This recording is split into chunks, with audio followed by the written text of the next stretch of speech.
Говорим с Олга Гажева, председател на българската общност в Запорожка област. Там живеят 35 000 българи. Каква е обстановката там? Пристигат новини като тази. През април весело нанесе удар по общо образователно училище в село Велика Знамянка. Атаката е извършена с дрон по време на уроците. А когато за ранените пристига бърза помощ, започва артилерийски обстрел. Пострадали са 15 души, в това число деца. През юни стана известно, че от началото на 2022 година от удари на украинските въоръжени формирования по мирните жители в Запорожка област са пострадали 118 деца, като 16 от тях са загинали. Това ли е стратегията на Киев по отношение на населението в присъединилата се към Русия Запорожка област?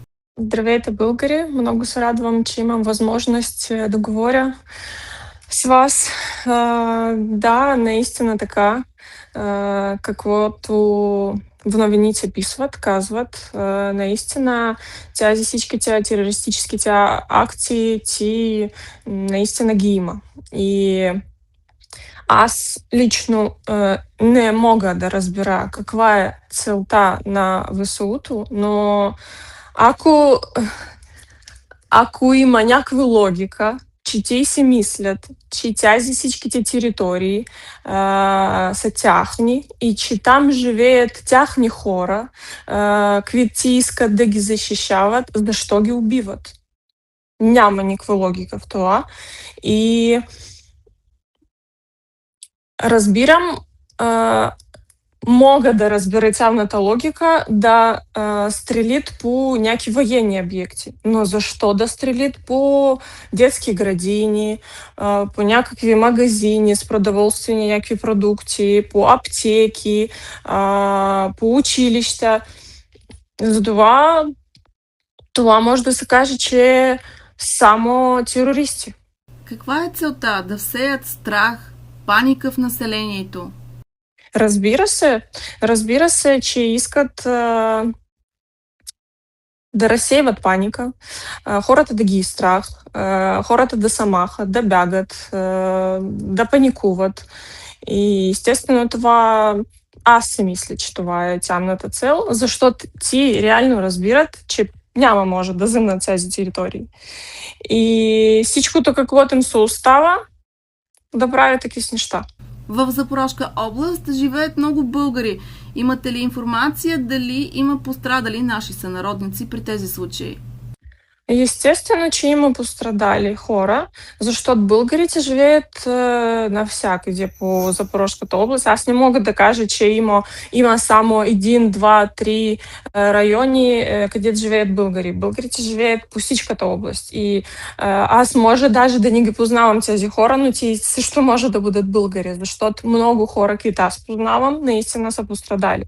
И аз на миналото интервю ви разказвах за председател, за мой колега от град Бердянск, че той е пострадал. В предварителния ни разговор споменахте, че сте се преместили преди 2 седмици в Москва и когато сте се прибирали по път Новорусия 280 с детето си, нещо се е случило. Какво? Какво правят украинците с мирното население? Да, наистина преди 2 седмици ние с моето дете решихме да се преместим в Москва по някакви причини. И когато пътувахме, ние за първи път аз карам по тази траса, защото имах преди много работа и в Москва, и в Ростов. И известно, че тази траса съединява Запорожската област с Донецката и с Ростовската област. И тя, може да се каже, единствена траса сухопутна. И наистина може да кажа, че за сега много опасно да пътуваме по тази траса, защото тези дрони фъркат навсякъде, бият по мирно население, бият по граждански коли, бият по голями тирове с храна, бият просто по граждански автобуси, просто по граждански хора, които пътуват по някакви свои работи. То не са някакви военни коли, не са някакви военни КАМАЗи. Това просто хора и Миналия път, когато се прибирахме с детето ми, срещахме много коли, изгоряли уже. И естествено, аз не знам, надявам се, че няма загинали хора. Аз си мисля, че това се прави специално, а, да направят как някаква блокада, да заплашат хората да не пътуват. А, Примерно да няма храна, защото много храна докарват от други региони при нас. Има хора, дето се нуждаят от някое лечение, примерно, в някакви болници в други градове. А, и наистина, не знам, това е просто абсурд. Може да се повторя, ако наистина ти мислят, че искат да ни освободят, че тук на нас е много лошо, защо го правят така? Защо убиват хората? Как може да правят такива терористични акти срещу хората? Защо бият по граждански автобуси? Защо бият по граждански коли?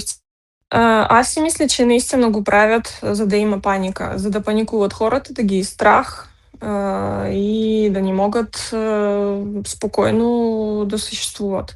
Наскоро имаше акция в София, при която българи от Украйна и други събрали средства и купили високопроходими джипове за ВСУ.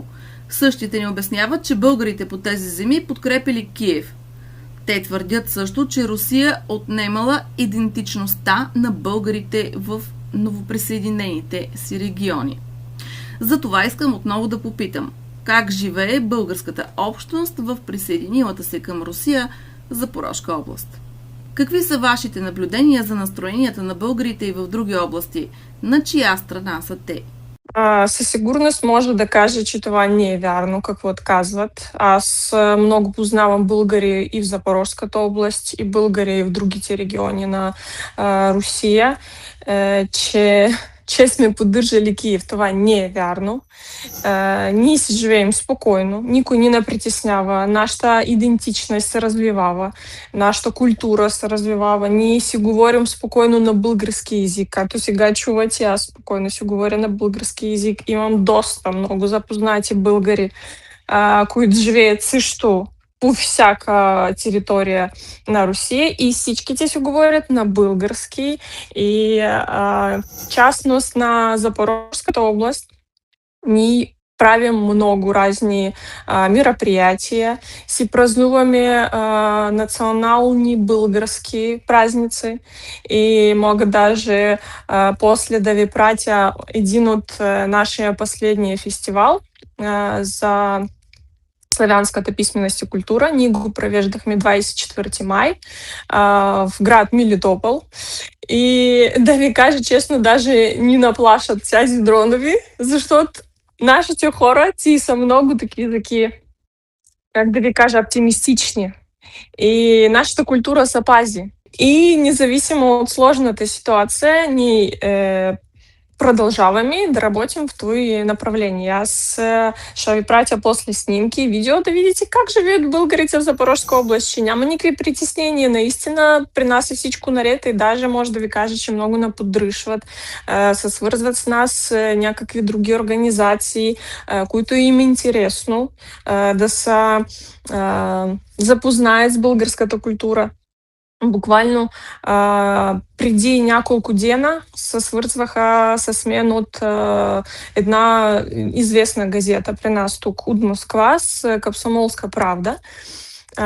И искала такова интервю, репортаж за някаква българска храна. И аз с голямо удоволствие с моите приятелки дадахме интервю за български таратор. И много им беше интересно за нашата българската храна и така, че може да кажа, че българите, да, нашия народ, никой не го притеснява. При нас е всичко наред. И това, което казват, не е вярно.